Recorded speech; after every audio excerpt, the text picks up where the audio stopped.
Brandon's mustache, Zoom crashed on us. Whoops. We broke Whoops. the internet. That was Is that was a possible? hard fail. That was a hard fail. Yeah, it was. We are back up now, though. The things that happen to you when you're not in studio. Yeah, whatever. What is it like the old saying? Whatever will happen or can happen will happen. Right. Something along those That's lines. called Murphy's Law, right? Hey, Idaho boys on point Something like tonight. that. Oh, hey, that's right. Do you want me to pick up where we left off? Well, I should ask the question again in case people don't know. My question to Brandon and Jim was, if Brandon comes up with a new idea, a brand new bait, something that he wants to use on the water, and how do we, Brandon, relay the information through the chain of command to get it to Jim in order to get it started into the process of getting it on the product on the shelf? I'll start off. Okay, you The start. awesome part is that it goes both ways. Where like Jim will send me ideas. Hey, what do you think about this? Or I'll just send him an idea like, hey, what do you think about this? And that can be a color, that can be a shape. It can even be like tweaks on existing colors or existing shapes. And we're constantly bouncing ideas off of each other back and forth. And so it's an open communication chain. And that's how we're able to move quickly. And so usually from my side of it, if I have an idea, I just either sketch a really like childish kindergarten sketch of what and then try to relay the message to Jim of what is in my what's here? mind. Yeah. And then he goes and creates a CAD drawing of it. And so we actually have like a computer drawing that makes sense, that has dimensions and a lot of the detail. And then I'll let Jim take it from here because he's going to have a better explanation of all the processes from there. I understand it, but he's the one that, from there takes it and really runs with those ideas. Yeah. So then what we do is I take that, we bounce that computer drawing back and forth, make little tweaks, and that's really just where it begins. So we come up with a basic shape of what we like. It's not really basic; it can be a little more detailed than that. But we take that. Then I send it over to the mold maker, and they have to put it into a 3D drawing, and then we start to fine tune all of the different measurements. Then what happens is we sign off on, okay, this looks exactly what we want. Then we take then first a prototype mold gets cut, so it's just a single cavity mold, and they will send that back to us along with some samples. Then the calipers come back out, make sure everything is just right. Typically you don't hit it on the first time around. You gotta redo it, and you have to make a few little tweaks until you get it just right.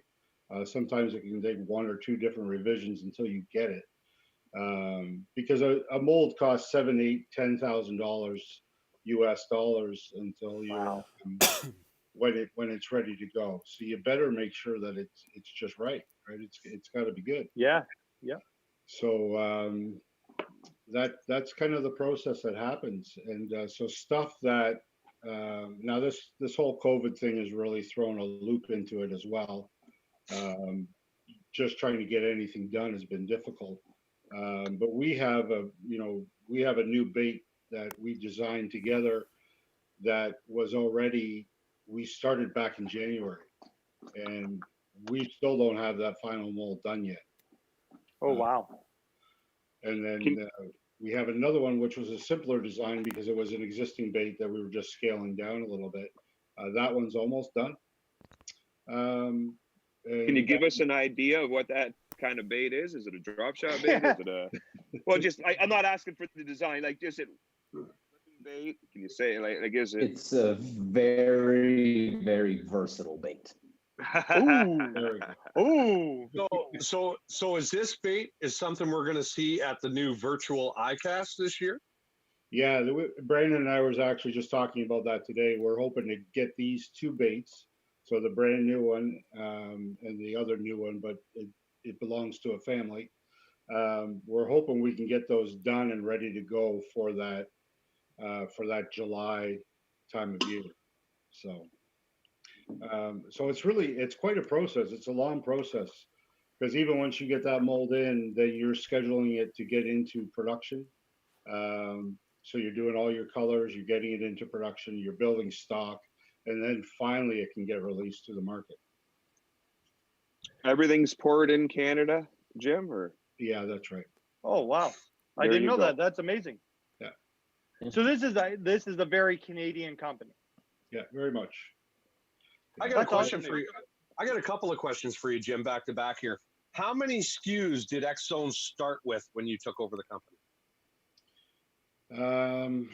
Probably right around 100. And how many SKUs do you have presently? Probably about 800. Wow. Congratulations. I don't mean to All jump in, hand but poured? we're on this. Sorry? All hand poured? No, just the original series that Mark started.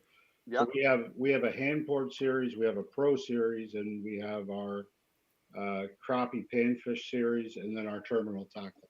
So that many SKUs is kind of across all of those. But the bulk of our business is really pro series. That's where we put all of our marketing efforts. That's what Brandon and I focus mostly on in terms of marketing and getting that product out there because it's the most scalable. It's the one you can grow. I'm not going to say it's the easiest to grow, but it's the one you can grow. So how competitive are the profit margins between different manufacturers, Jim? Real competitive. I often say, when we started with the Rod Glove and we were kind of the only one there, it was easy. You get into the soft plastic market and it's crazy competitive. So again, it's about brand, right? It's brand integrity and it's product integrity as well. There's a lot of garbage out there on the market, and we really focus on our colors, our designs, and putting only top quality plastics in ours. So we're never going to compete on the low end. We're not going to compete on the JDM Japanese end. We're kind of, a little bit above middle on our baits. And all right. So other than having great product, great pros, great marketing, what do you feel that you have at Xzone behind the scenes that gives you an upper hand in today's marketplace? Well, I think the one thing that we really do, and this is the way we built the Rod Glove too, but I always say I don't care if you're selling running shoes or golf clubs or fishing baits or rod gloves, it's about people. And you have to service the people, whether that's your retailer, your wholesaler, or the end consumer. You've got to treat them with respect, and you have to be thankful for everything that you get, and never take it for granted.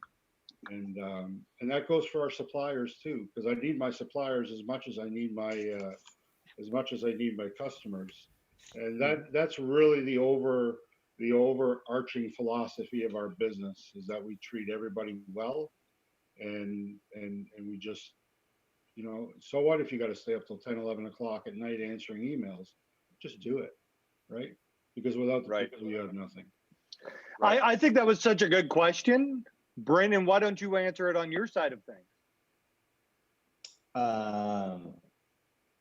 You want me to It's funny repeat because the I would say question? the same thing. Is Yeah. No, it's what makes them so different is they have so many amazing things, right? Like you're talking about, the branding and the products are amazing and all of that, and pros with sweet mustaches. But beyond that, It really is the people inside the company, right, that are doing a lot of the behind the scenes stuff. And what Jim was talking about as far as like how they treat the people, whether it's the suppliers, the retailers, and building those relationships. That's one of the first things that I noticed, and one of the reasons that I wanted to join on at Xzone and Rod Glove is because they have those people and those processes in place that make you feel like you're part of a family within that group. And they really have that control over it. And I've seen it firsthand with Jim, that he works crazy hours building these brands, and he holds it very close to his heart, right? It's not just something that he's trying to do. It's something that he actually enjoys doing. And that's a big difference, especially when you go through, like weird times like we have right now. It's those people that are going to come out on the backside and shine. Yeah, for sure. So for me, I'm just piggybacking off his answer. Like, it's the people 100% that's the big difference maker when you compare it to other soft plastic brands. When you take out product and all of those other things, the one underlying factor is the people, and it's Jim and it's everybody below Jim that makes that happen. And you've talked in the past on our show and other things that you're not just looking for a paycheck. This is the stuff that really means a lot to you. Yeah, 100%. I mean, you can go get a paycheck, but paychecks come and go. And the thing is if you're doing deals just for paychecks, those are going to be the first ones that disappear as well. So that was a lot of the reason why, when me and Jim started talking a long time ago, is that I wanted an understanding of, not only like who he was, but how the business was shaped. And because I don't plan on going anywhere else for the rest of my career, which is, I plan on being another 20 plus years. And so I don't take those kind of decisions lightly. And, I'll gladly turn a higher paying money deal down to go with a company that I feel like has the right people and the right products, and one that's willing to listen. That's a big thing. So is like, you can even find companies that they have good people and they have good products, but they're not willing to listen and to grow and expand the way that they need to. And that's really a big difference, is how they listen. And that kind of leads into my next question for you, Brandon. Like, having creative control with your sponsors, whether it be a rod company, a reel company, or a bait company like Xzone, how important is that to you to be a part of that? For me, it's important. I think every guy has their own things that are important to them, right? When it comes to a sponsor or a company that they work with. And for me, being involved is a big deal, because I like to be able to bounce those ideas off and have that open conversation and relationship, because you feel like you're making a difference.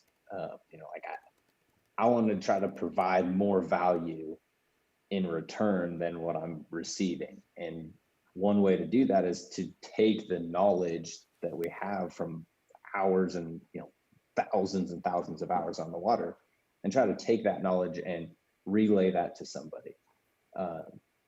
And I think that's part of the reason that I'm really cautious of who I do that with, because once that information's out there, you can't get it back. Right? Like, all of those little things that you learn on the water, and you give a company that information and say, hey, here's how you should tweak a bait. This is what's going to be the difference maker. That's out there, and you don't get that back. And so I think that's why that process is important. So would it be fair to say that having creative control would be a deciding factor on whether you went with the company or not? 100%. And it's not the control part of it. It's just having the part of somebody actually listening and valuing that information, right? Like, absolutely. saying, okay, yeah, we got it, and then completely disregarding that. It's having the, I would say, more the creative communication that allows things to develop, because I don't have all of the answers. Nope. Yeah. Like with Jim, we bounce ideas back and forth and say, what do you think about this and this? And okay, let's tweak this. And then you come up with a product, right? Like I always feel like you get the right group of people together. That's how you're going to create the best things.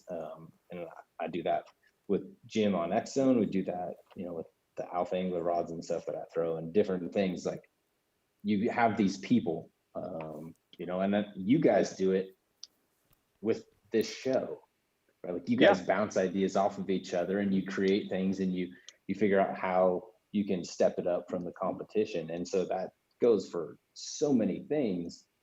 And it's not a control thing. It's just that creative communication that's open that everybody listens to.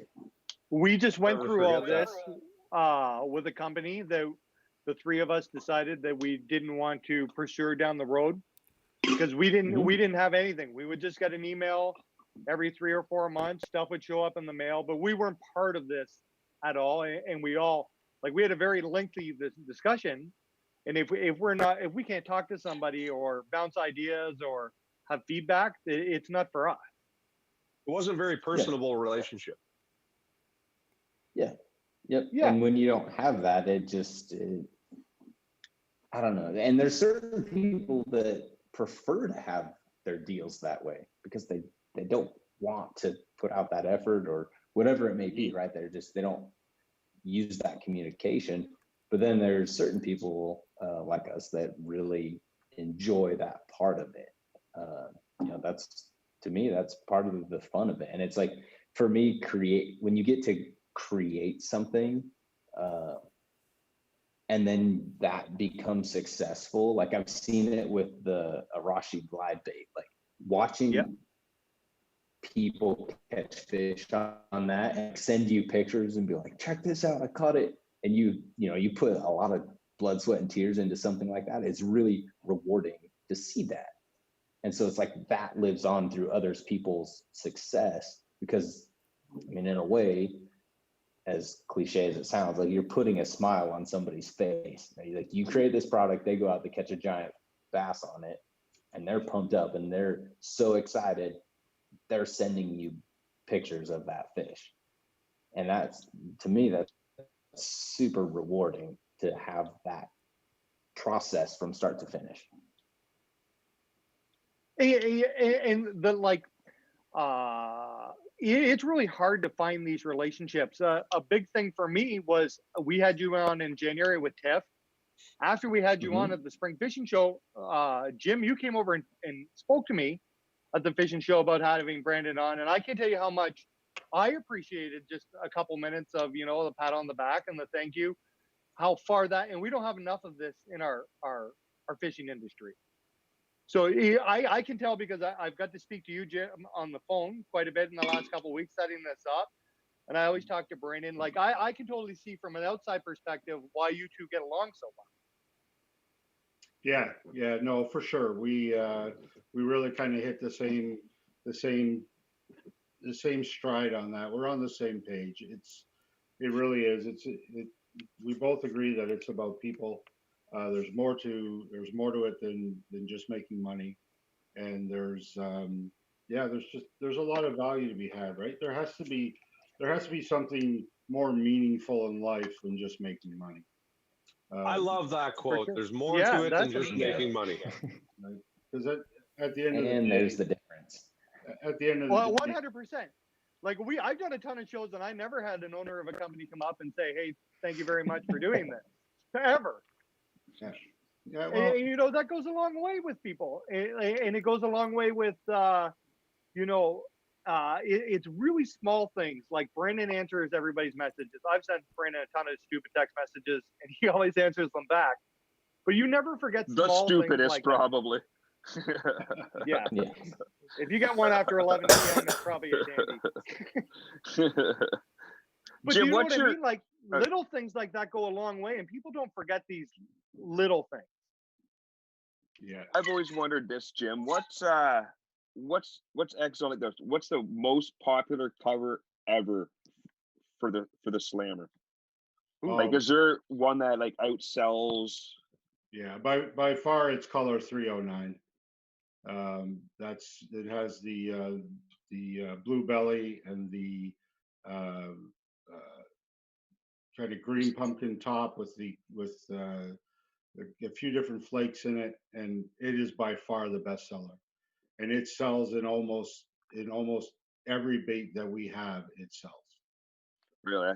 I think probably my most favorite ever was either the purple smoke or that roadkill perch. That roadkill perch is a dynamite color.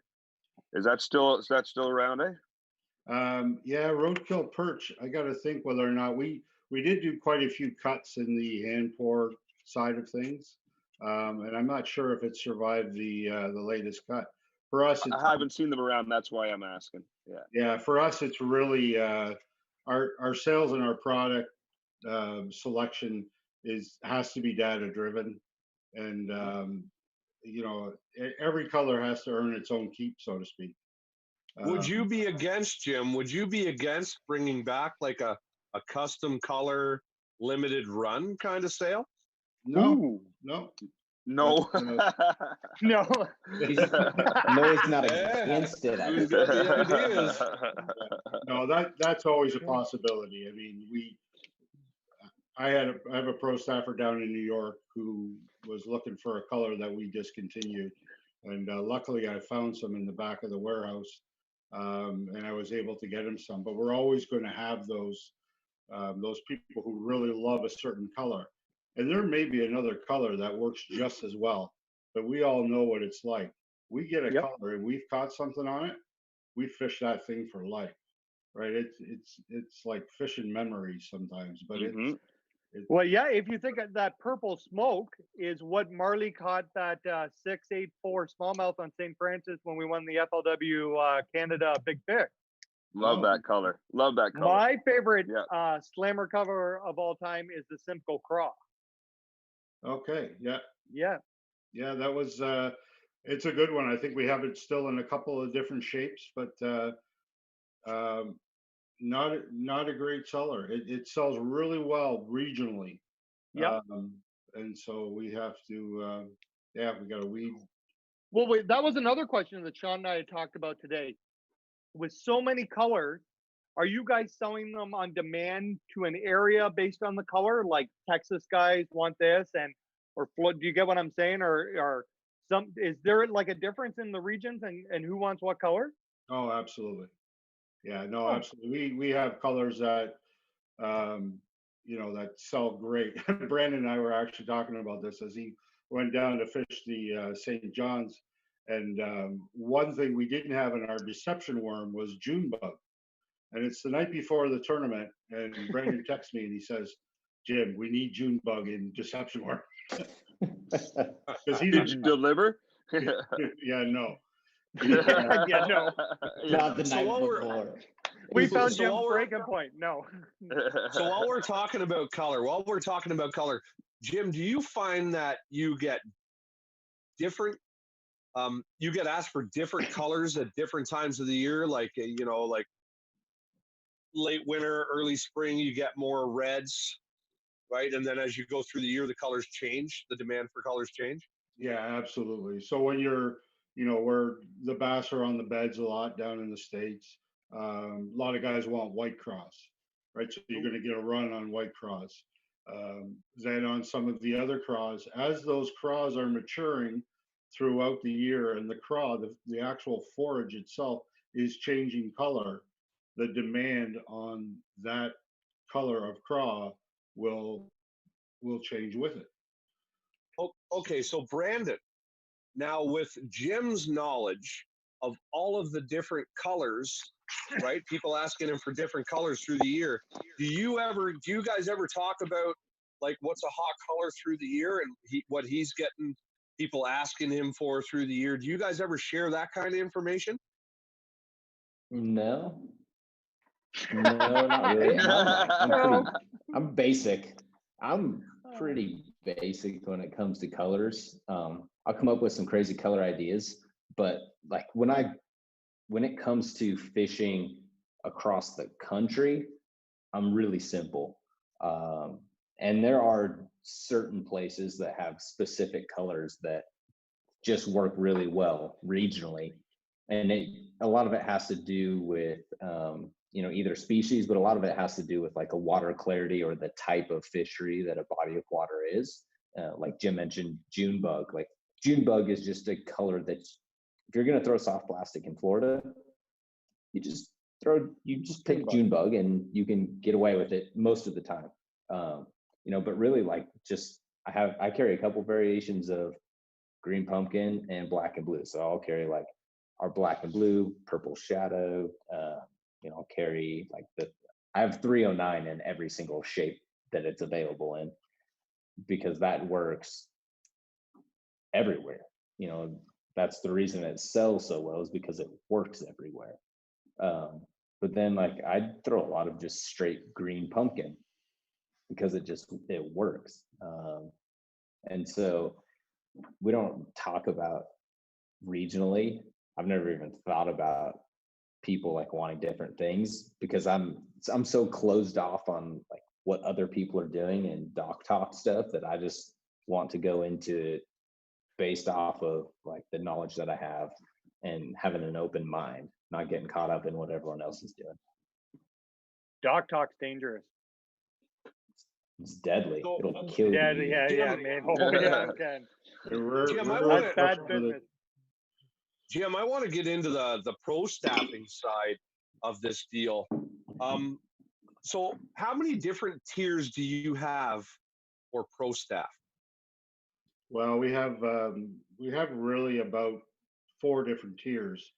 So we have what's called our ambassador program, which is kind of entry level. It's a great place for people to get in and get started. They're not going to influence the market in a great way, but they want to get started. And so there's that. Then we have what we call our Pro Staff 40 program. And then we have kind of the custom program in between. And that's really, I tailor that for every guy individually, because based on, what is their social reach? How are they going to impact the market? That's where you start to fine tune it a little bit in terms of what guys can bring. Because you got some guys who are writers, some guys who are bloggers, some guys who are great on social media. And so you try and work with them in that way to kind of to see what fits. And then you have your upper level pro staff guys, and that could be anywhere from from regional to national. So these are hardcore anglers making their money either guiding and doing tournaments or fishing professionally like Brandon. So that's kind of the upper level. Is that the king of the castle? Is that you call that program, that level?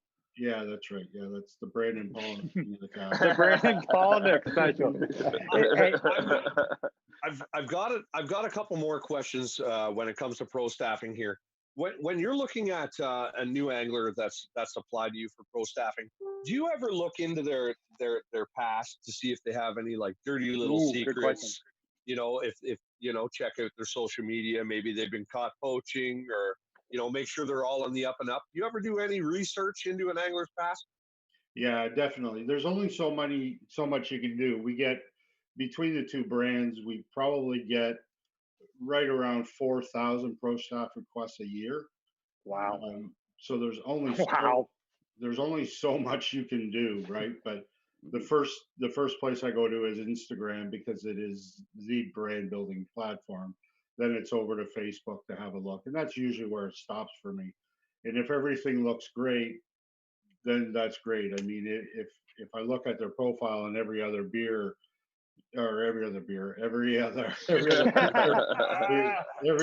the guy's got a beer in his hand and his arm around a different girl every picture, he's probably not really serious. That's the big thing too. As soon as you put content out there, or especially for young people watching, if you're 19 years old and you think that those pictures aren't going to matter when you're 29 years old, they don't leave. No, that's right. It's always out there, and it's out there for good. So it's All right. So I got another question, like out of that, leading into this question.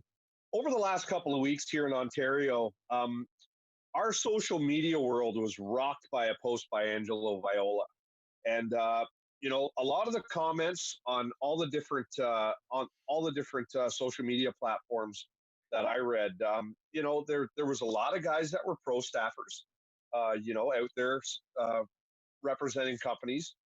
Some guys agreed, some guys disagreed, some were concerned, some were shocked. But then you had this group of individuals that were ignorant and slanderous. And I'm wondering, how would you, as a nationally recognized brand, how would you go about handling this situation? Yeah, I gotta say, you probably think I have my head in the sand, but I'm not sure what transpired there with Viola. I'm not familiar with the situation.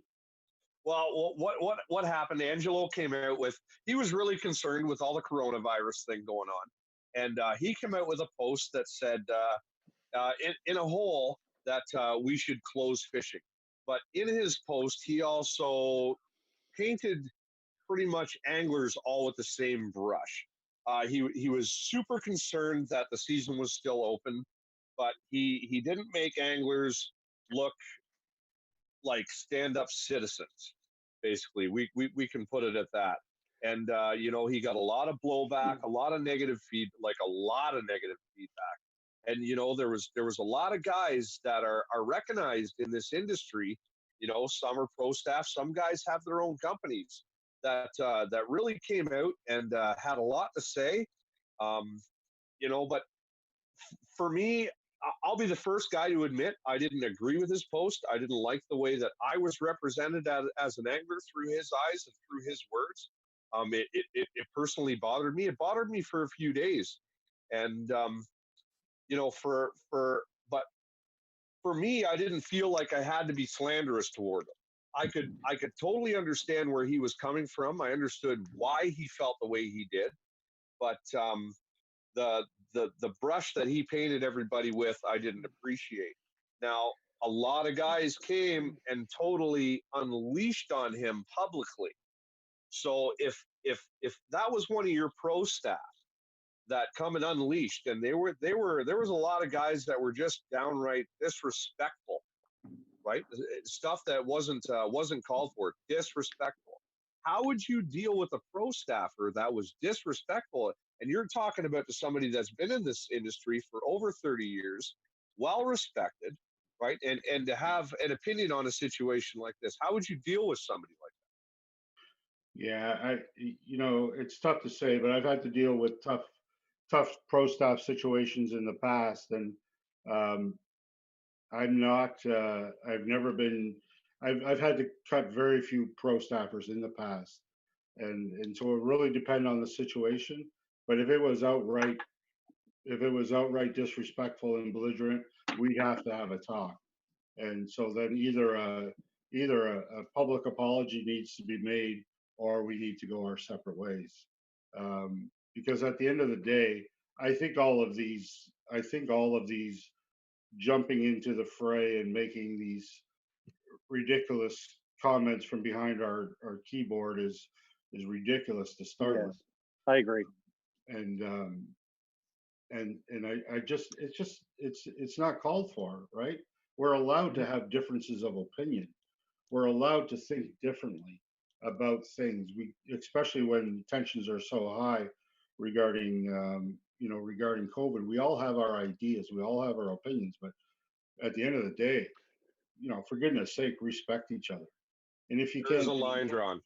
Yeah, absolutely. And what people do sometimes, the evidence of who they really are comes out during times like this. And so while I can't make a blanket statement and say this is how I would handle it, I can say that that is really good though. I've got a question for Brandon relating pro staffs. You are not only an angler, but you're a company owner. When you're going through pro staffs and deciding who you choose to work with, do you think that you hold them at a higher regard because of what you do? and how hard you work at it? Great question. Like it did. Yeah. I am probably super picky when it comes to that. And I probably have too high of a standard sometimes of what I think should be like a bare minimum. Yeah. But then that goes both directions, as well as from the business side of it. I have a hard time grabbing a guy and saying, "Hey, we're just going to give you product," if they're at a Yep. certain level, right? Like if Yep. it's an elite guy or something, being like, "Oh, hey, let's just do a deal for product," because I also value what they're fishing and where they're at. And so I almost battle myself on both sides of it, where I'm like, oh, business side, I'm like, this guy's willing to do it for product. That's a great deal, right? Like we can get a Yep. good name guy that just wants to run our rods or something for product. But then there's the other part of me that looks at it and says, no, unless we're able to pay you or do a certain amount, then it's not worth it. And it's this really big balancing act, right? And a lot of times for me, it's almost taking a chance. Those are the guys that I like to look at the guys and say, okay, who's going to be the guy that is going to rise to the top? Especially right now, because we have so many new names in the industry that are guys that I've actually followed for quite a while. If you've been in the industry, you see the guys that continually are either at the top of the standings or they're continually active on social, and those are all things that I pay attention to. And then there's a group of guys that maybe people just don't know. 10 years ago, I was just some random kid from Idaho that fished the Federation. Like nobody knew who I was. And so it's hard to look at somebody and say, oh, he's great because he has all these accolades, or vice versa, the lack of, he's no good, because there's value in different ways. And so from a company's standpoint of it, sometimes you have to be willing to take a chance on a guy because you sense it, right? In certain people, I've been around long enough. Like you can tell when a guy has that it factor or just does not have it. Like I'm really good buddies with Carl Jochimson. Yeah. And I tell him all the time, I'm like, if your rod deal ever doesn't work out, you just call me. He's like one of those guys. He's a grinder. He's a grinder. He's a grinder. Like, He's got it. He's a grinder. He knows what's going on. Like he's willing to put in the work, and he can catch them. And so there's certain guys I keep my eyes on all the time, and then there's some guys that surprise me as well. That's a great answer. Jim, I got a question for you. It's kind of a serious question with all this COVID stuff going on. How long do you feel that the financial recovery time is going to be for the fishing industry as a whole? So we're back to where we were. How long do you think it's going to be? Yeah. My guess is it'll probably be quicker than some segments of the economy. The one thing I think that we have going for fishing is that guys are addicted to fishing. So I am. I can't tell you how many times I'll get a message where people will say, "Love your product. I'm going to order it. I get paid on Thursday night, and Thursday at 10, I'm placing my order." Right. So that tells you something about who we are as anglers. We want to have stuff. But at the same time, I think it's going to be a while. I think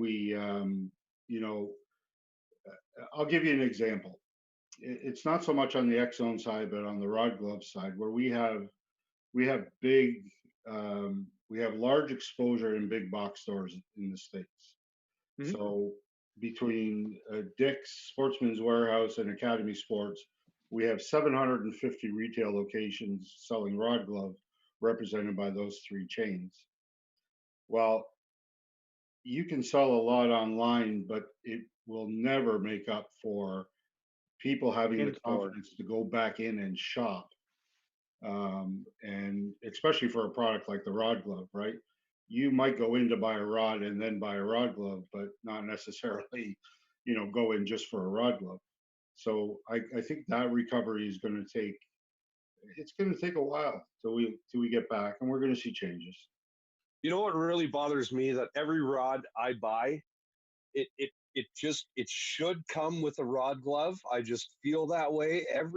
I get upset because I really do. If I don't have a rod cover for like a Rod Glove for my rod, it bothers me. Every single one of my rods over here in the corner, every single one of my rods in the garage, every single one of my rods in the boat have a Rod Glove on it for a reason. I think that every single rod should automatically come with a rod. I think so too. And you know what? I was thinking this what early gets to too. me? You want about Um, rod gloves? Is when I can't find a spinning rod glove. You know when you got a whole bunch of bait casters around Oh, and that's the you can't worst. get it over that guy? Yeah, I hear you. That's the worst. Go ahead, Mark. I got Jim, I gotta imagine that the manufacturers of rods and stuff are just loving your product. I'm sure that the amount of rods going back for warranty and stuff is declined huge because of your product. You ever hear anything about any for those guys saying no, thank you? Yeah, we have a couple of rod manufacturers that they do give a Rod Glove with every rod that they sell for that very reason, because the warranty end of the rod business it's a nightmare. Yeah, Mhm. for And, sure. it's so they just see it as cheap insurance, right? So they're getting an added perceived value to the purchase for the consumer, but it's also saving them on the back end. I got a question for both of you, and maybe Jim, you can answer first, and then Brandon, you can jump in. There's a ton of younger people, high school, college kids, and people in their 20s who watch the show. What kind of and we're not all going to become Brandon Palunik's and fish in the Bassmaster Elite Series. What kind of career opportunities are there out there in the fishing world with sales or other stuff that young people can strive to get into the fishing market that way or into the industry? Yeah, I can speak from the manufacturing side. Um, you know, there is opportunity for young people to get involved in this business. Um, it's you know, there's so many aspects of this business that need good talent and need good young people to come in and work in. And that's right from design to marketing to um, to social media to talk about an aspect of marketing. There's lots of stuff to do here. Um, but it really comes down to, as with everything in life, if that's your passion and you want it bad enough, you'll just go and get it. Yep. I got a question from Steve Hussey here. Um, he's asking if sales have increased in the lockdown. He hears some company sales are like gangbusters. Like, are you seeing more people at home doing like online shopping as your online stuff like had an increase since the retailing stuff isn't really going so good right now?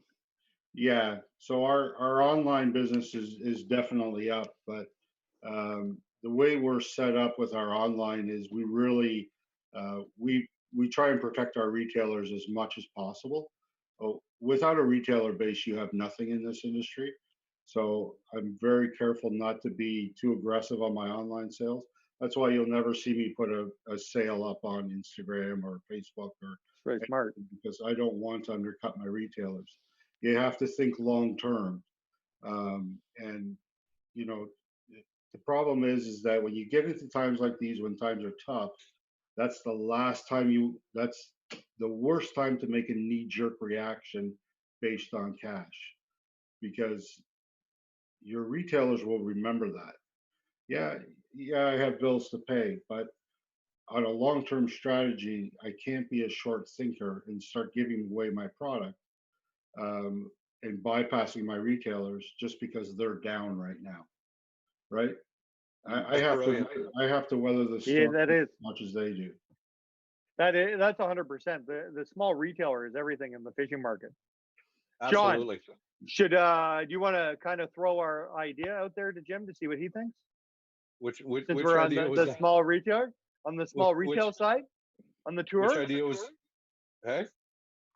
on the tour, Yeah. we might like. Do you want like throw this by Brandon and Jim about our tour? Oh yeah.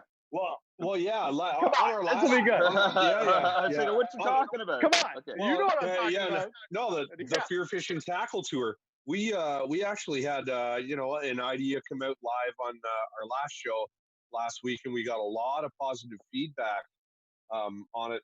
So when all of this social distancing comes to commence and things are open back up again, we've thought about actually running the FearFishing tackle tour.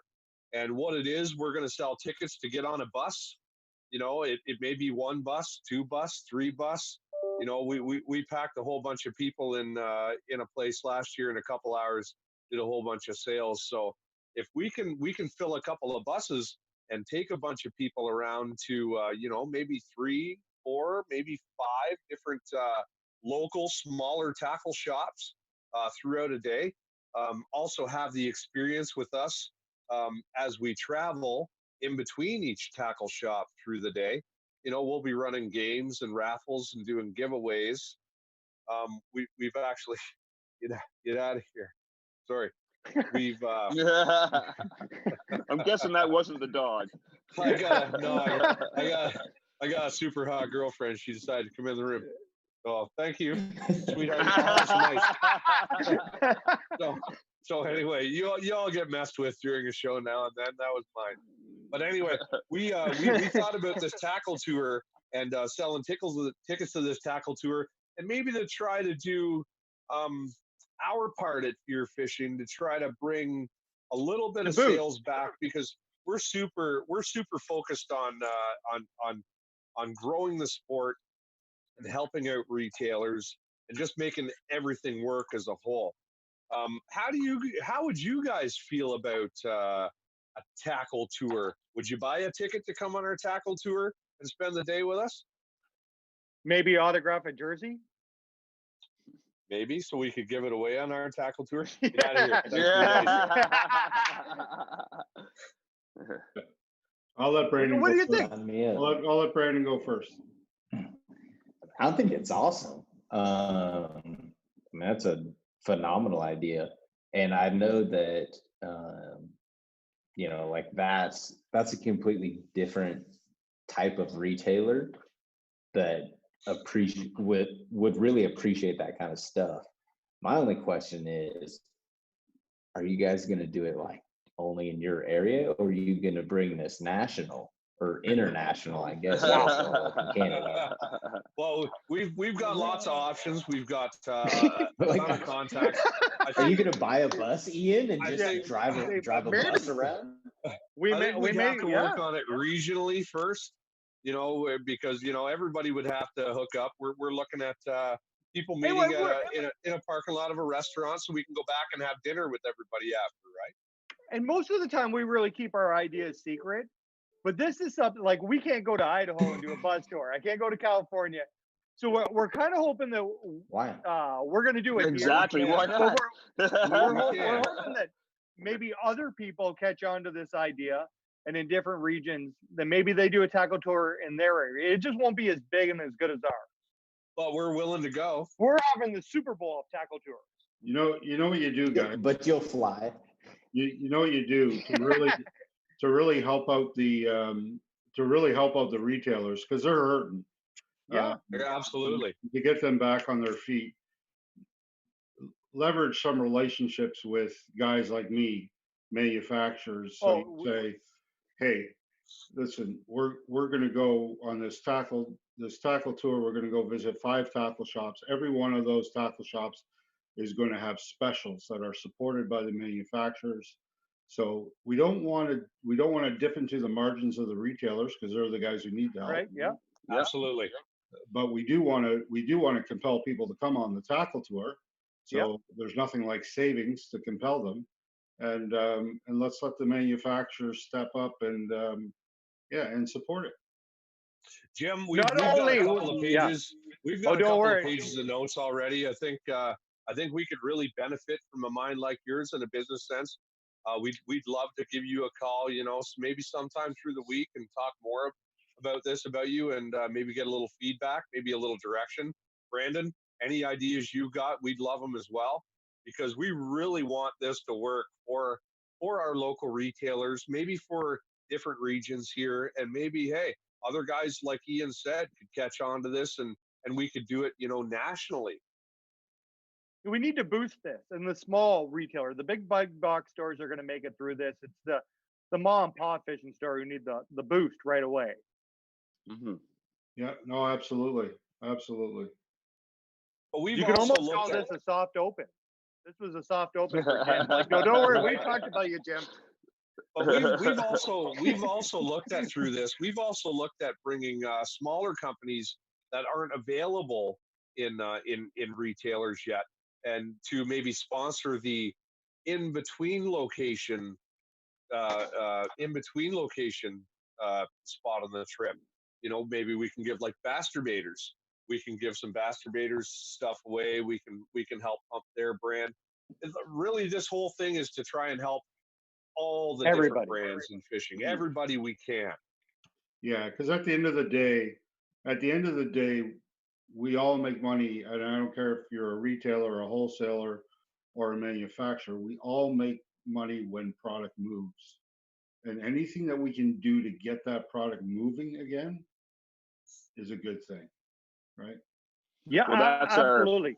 full focus for that is to get some help for these guys, because struggling big time, I'm sure. They missed their show seasons, so they have a lot of stock they're sitting on. Let's see if we can get rid of that for them. Yeah, no, that's right.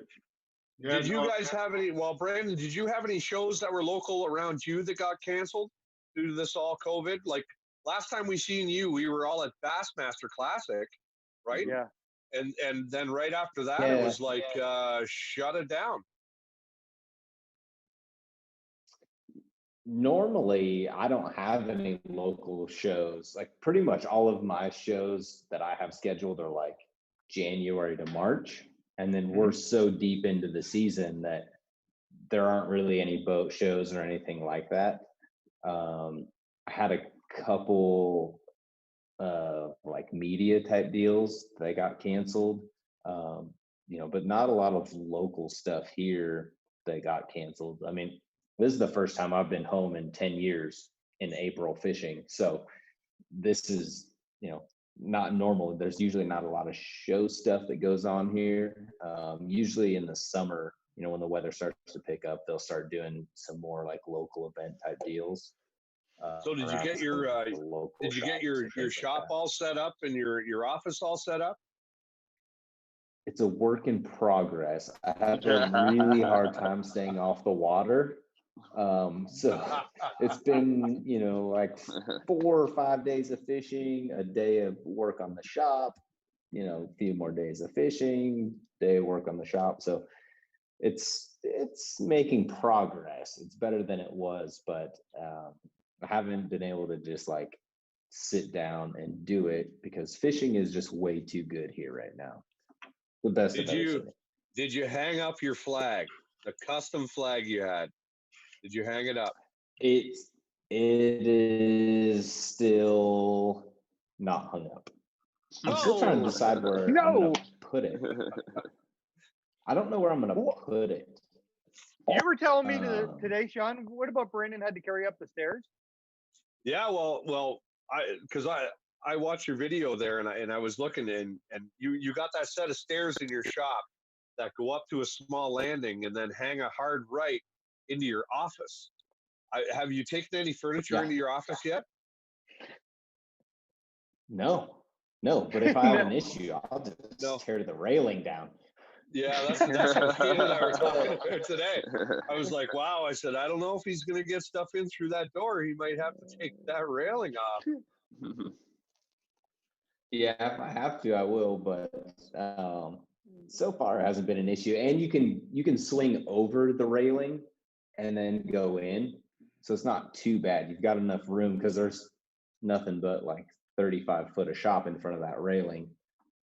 Because we took a couple of the trim pieces in to cover the back walls, and those were super long, and you just had to swing over the rail on the stairs to get in. So It's it's gonna be not a different bad. deal with It's a a work in desk. progress.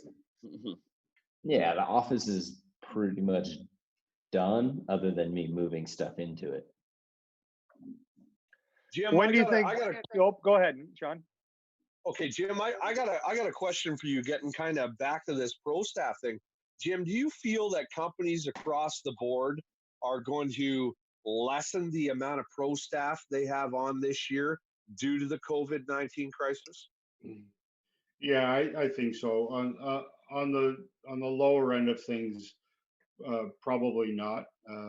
But on the upper end of things, I think everybody's going to be looking pretty hard at where they're spending their money. And you know, a crisis like this filters down into everybody's ability to create revenue. So when revenue slows down, cost inputs have to slow down as well. It's a natural business survival thing. So yeah, I can see that happening.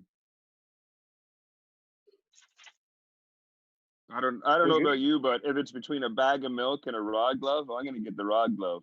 There we go. Me That's a true story. Totally. I don't need That's milk a for true strong story. bones. Yeah. I can eat cereal and water. That's right. And I can have this. I want to talk about ICAST a little bit. With ICAST being like the in-person kind of ICAST being canceled now, changing into a virtual ICAST now. How do you guys feel about that format, and how are you guys getting ready for that? You want me to take it first, Jim? I'll take it. I actually think it's kind of cool. I will miss seeing everybody at ICAST, and there's nothing that substitutes having like those face-to-face, like personal interactions. Even like video chat stuff doesn't give you the same experience as it does like face-to-face, and being able to be in a booth and things like that, and being able to, touch and see new products. But anytime I feel like that we're forced into a situation that we can't control, and we have to come up with new ideas to, still create that same experience, it makes us evolve. And I think that because of this, there's going to be a lot of good things that come from it. And the other thing that I think is that it's also going to allow a lot more people to access it, and stuff become readily available much quicker. There's going to be a lot of, juggling act stuff for the businesses and the companies to figure out, like a lot of the companies have been making plans for months and months on, what the booth is going to look like and how they're going to set it up. And a lot of companies have already paid for that booth space.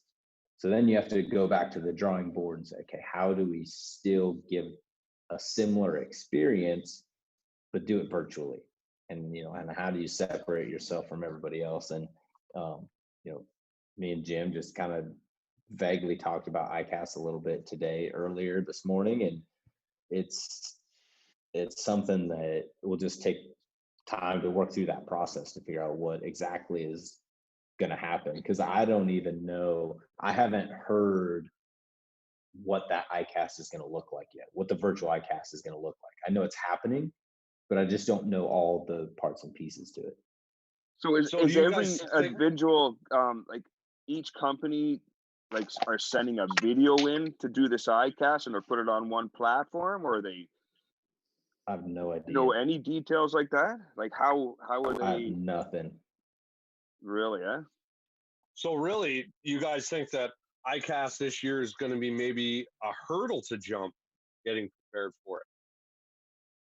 Yeah, well, for us on our side, we've never done ICAST. So this, Really? yeah, have never done it.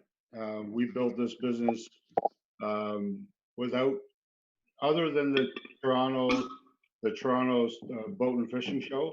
We have never done a show to build this business, and a little bit of that is my own business philosophy and where I would spend my marketing dollars. But for me, having said that, the new virtual ICAST becomes very appealing, and perhaps because I have nothing to compare it to. So it's interesting, and it kind of puts me on a level playing field with people who have been going to ICAST for years and years, right? So it's interesting. Well, that's the big thing too, and like, if you're local to us, Xzone looks like a giant company, but you guys are big for an independent Canadian brand, not for a North American brand. Right. Yeah. Like you don't have the big fat budgets that some of the big companies have to put on huge, performances. No, not at all. We, we're in the stage of the business. Rod Glove is different because it's a product that has matured in a certain sense to it's it's spread around the country and internationally a bit. Not that we won't always take more retailers, but the Xzone is still it's still new, right? Like we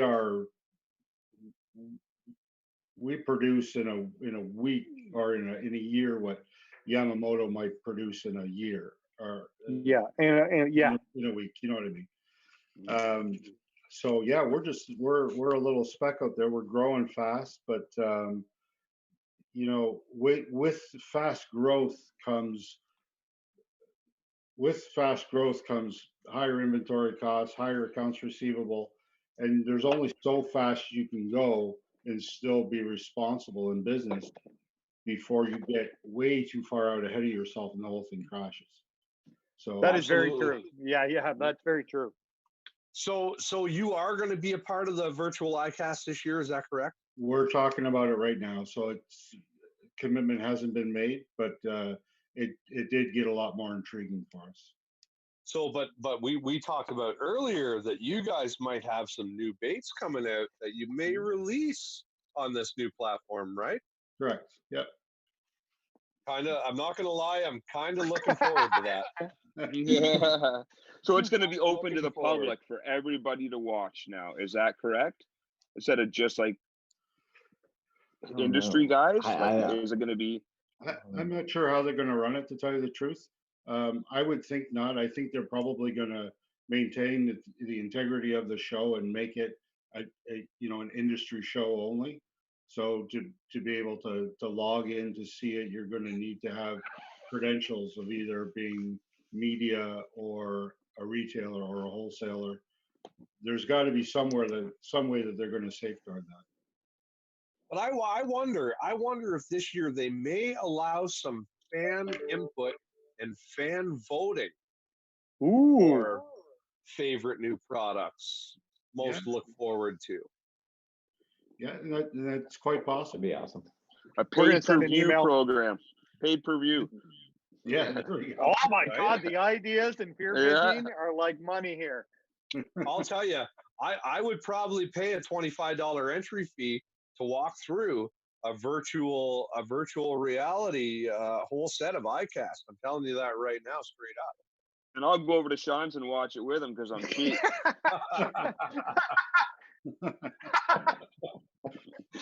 That's the most honest thing you said tonight, Mark. Yeah, it At is. least you're honest. Yeah, I'm gonna pirate iCast. Yeah.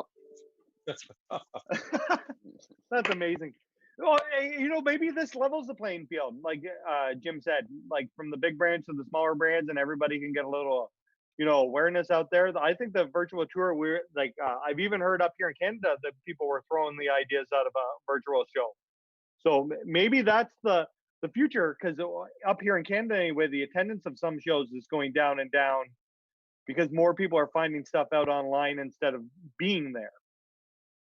Yeah, no, that's for sure. In general shows, and not just in our industry, but in a lot of industries, shows in themselves are, it's a, I'm not going to say it's dying, but it's not on a growth curve. No.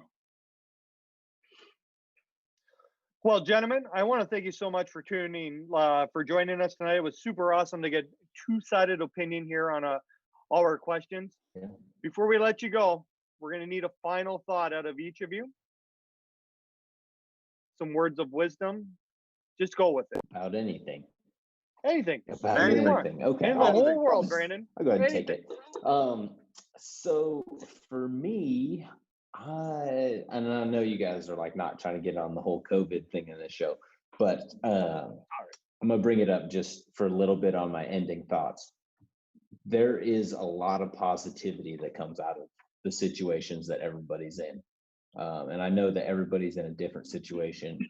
There's some people that this has been very not positive for. And I understand everybody's has a different outlook and is in a different situation with it. But the worst thing that anybody can do is have a negative attitude towards it. Because like for me, I could be super negative about not having our normal fishing season. Yep. But to me, that's ridiculous, right? And I look at it and I'm able to have a lot more time with like my friends and family that I don't see at home. I've literally spent more time at home in the first 4 months of the year this year than I have in the last 10 years. And that's, you're able to get to do a lot of things that you're not usually able to do. And for other people in worse situations, they have to look at it and say, okay, what other opportunities does this create? Because with every door that shuts, there is one that opens. You just have to be willing to look for it. And that's something that I always try to tell people, right? I mean, and that happens, it can happen with sponsors, right? Sponsor calls and says, hey, we got to drop you right now because everything that's going on. You can freak out about it, or you can look at it and say, okay, well, what opportunity does this allow me to do, right? Like, does this allow me to do more with, another sponsor that I couldn't do with before? Or, there's always a door that opens with something. And I just want people to really think about that. And to know that like nobody's alone in this situation, right? Like everybody's sharing a lot of the same feelings about it and stuff. And don't be afraid to reach out to people and talk about it. Like everybody's very accessible now. Even when we're supposed to be social distancing, we're all very accessible compared to what we were 10 years ago in this world. So don't be afraid to reach out to somebody. That's great, man. That's good advice. Jim? Yeah, I think I can echo a lot of that, and I'll go down this stream too because it's so forefront in everybody's mind. And I would just encourage everybody to, hey, support who you can when you can, big or small. Try and put yourself behind other people. We all need a lot of grace in this time. So even in a time where somebody flies off the handle, don't be too quick to judge. Just realize that we're all going through a difficult time, and really let's not put our eyes on ourselves, but let's think about our coworkers. Let's think about our employees. Let's think about our customers, our suppliers. Everybody has a challenge right now, and just be kind and stay strong, and we'll get through it. I think there's so many positive things that are going to come out of this, not the least of which is that we realize that a lot of the blessings that we had before this should not be taken for granted because it can crumble in a day. And so be thankful, be kind, and just just keep working hard. That's super great, guys. Thank you so much. You guys are both beauties. I really, really appreciate you guys taking time out to chat with us. This is certainly a different perspective of, owner versus angler than people have seen. So thank you very much. Brandon, great mustache. Best of luck the rest You're of the welcome. season. Appreciate it. Now that you've Glad thrown you that out there. enjoy it. Love it. That is amazing. Thank you, Jim, for joining us. Thank you, Thank you, Brandon. You guys. guys, thank you so much. Jim, we'll get a hold of you about the tackle tour. Yeah, absolutely. Thanks, guys. Have a great night, guys. Thank you. Bye-bye. Yeah. Well, that was awesome, boys. That was wicked. That was eh? killer. That was Yeah, awesome. I'll tell you right now, I will never, for as long as I live, forget that conversation. It was super great. That was cool. And the thing about Jim and Brandon, they're both guys who really touch on the little things. Brandon is such a good, not only a great angler, he's such a great dude to talk to. I've had the chance to have some really good conversations with him. Like I said before, over the last couple of weeks, I got some, time to talk to Jim on the phone. I really appreciate Jim coming up to me at the fishing show and taking a couple minutes out to thank us for having Brandon on the show and talking about Xzone. And just like Jim said, you don't have to go, like everybody's having hard times here. You don't have to go out and spend a pile of money on, fishing baits to help jumpstart. Don't feel pressured into that. Sharing a post for somebody, talking to somebody about a bait. You can help in so many ways where it's not just spend. That's right. Do you know what I mean? There's way more to, helping somebody else than just a share post. Talk to somebody about something. Woody, are we ready for that break? Are you queued up? Oh, for the break. We're doing a the end of the break? show? Yeah, I thought it was too. It's 2 hours. Are we ending it? Are we ending I don't know. It was What really else we great got? listening to Jim. I'd never really heard him speak before, and I put in the chat, he's just a brilliant man, and it was great to kind of get to know him through this, and I can't wait till we get to talk to him again. No, Absolutely. for sure. Jim's a great guy. Well, we can roll this up. Is there anything you guys want to talk about? You got any more, Juice? I don't think I got any. I got nothing. I do. I got something I want to say. Yeah, this is kind of personal. Last week's show, while we were talking about all that shit going on, I come out and I let out of the bag that I suffer from depression, and the amount of people who messaged me for the next 3 days straight, just saying, hey man, if you ever want to talk, or hey, I go through the same thing and I feel your pain. The amount of people that reached out to me really, really blew my mind, and it really makes me happy to be a part of this industry, because that's the kind of people that I'm surrounded with. You know what I mean? And for sure. And I just want to let everybody know how much I appreciate that, and the feeling's mutual. If you're ever going through a rough time, reach out to me. I'm there. Yep. I'm always there. I'm a message away. And not by text though. He never answers his text. So message him on Messenger. Yeah. Message me on Messenger. It's probably easy to get a hold of me there. That or message one of these guys and get my phone number. They'll give it up. Or I'm willing to talk anytime too, man. Yeah, for sure. I'm always here to chat with people. These are tough times. Not everybody has the support group that other people have, and it is really tough for a lot of people out there. Sure. Yep. Well, boys, you guys want to do final thoughts? Go ahead, Sean. First. Oh, before we do final thoughts, everybody tune in tomorrow night at 8:30 p.m. for my big appearance on Fishing with Andrew show. Absolutely. I'll be tuning in for sure.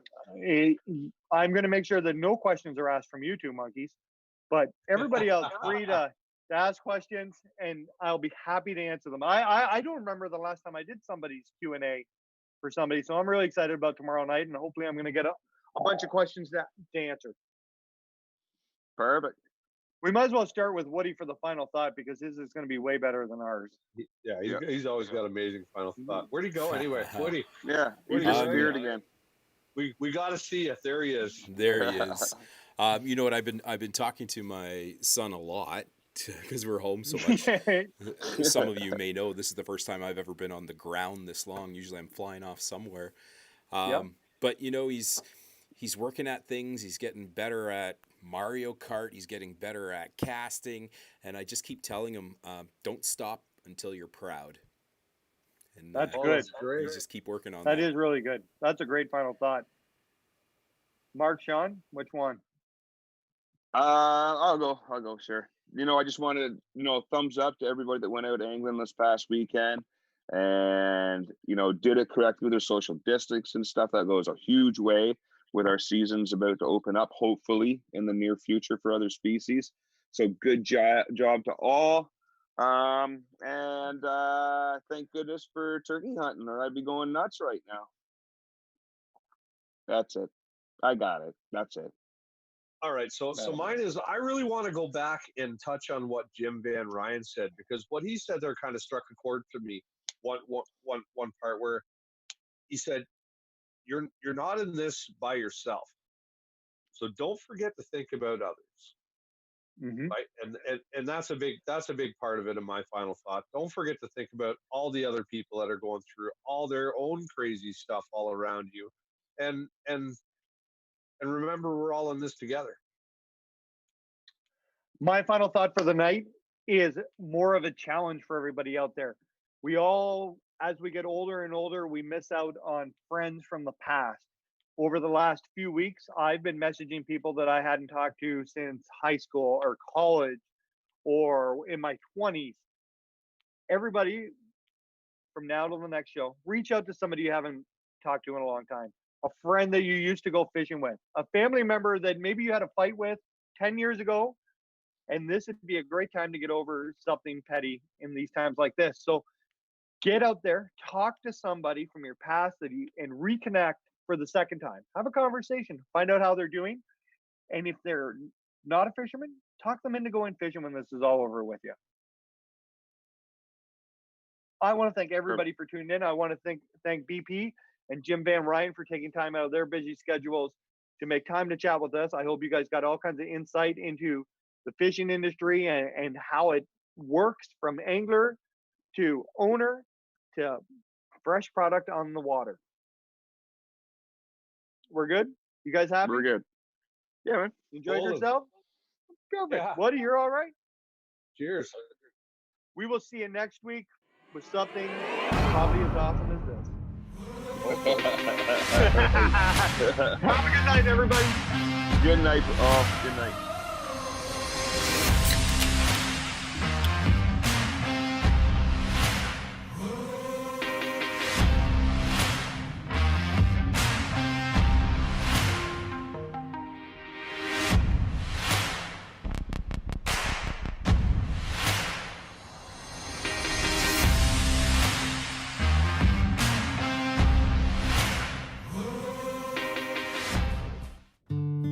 Mike Carnegie is a financial advisor at Northstone Wealth, providing insurance solutions to protect you and your family. Investment solutions for all your needs, like your kids' education and your retirement. Get good advice from a good guy and also a fellow angler and trusted member of the FearFishing family. Hi, I'm Mike Carnegie. If you want a little direction, give me a shout. 905-925-0663. See you on the water.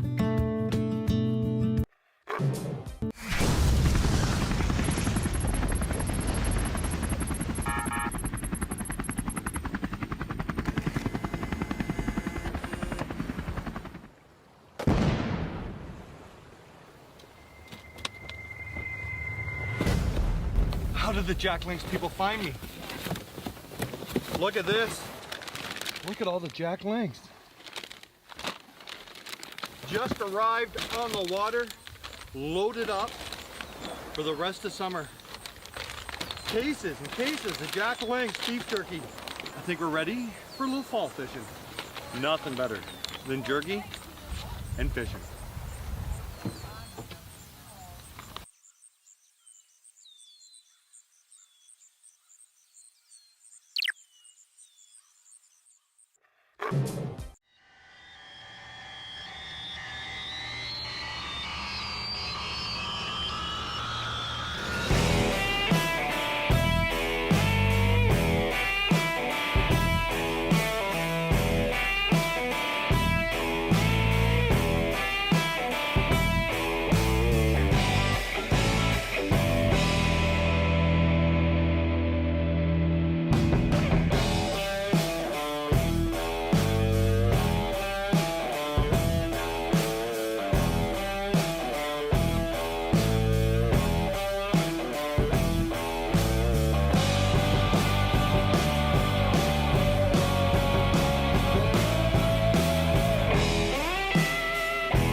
I'm Ian West, and this is the cooped up trick shot.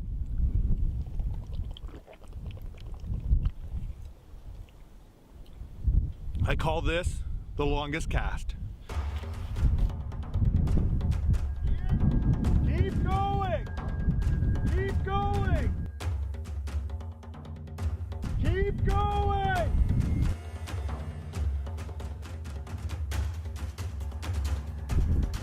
Perfect!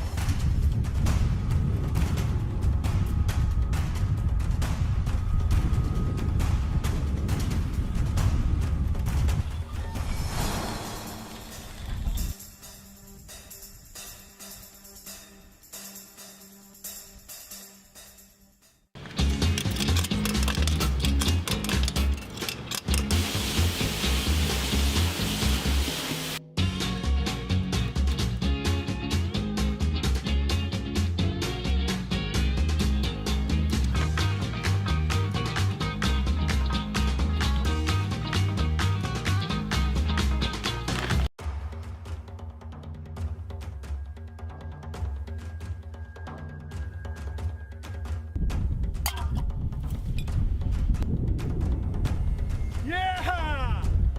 Woo! Daiwa Tatua. Nothing but net. Nice shot, West. Would have been nice if you brought me back a sandwich. April 25th, 2020. Maybe possibly the strangest turkey / trout opener in the history of Ian West. You guys are all going through the same thing we have.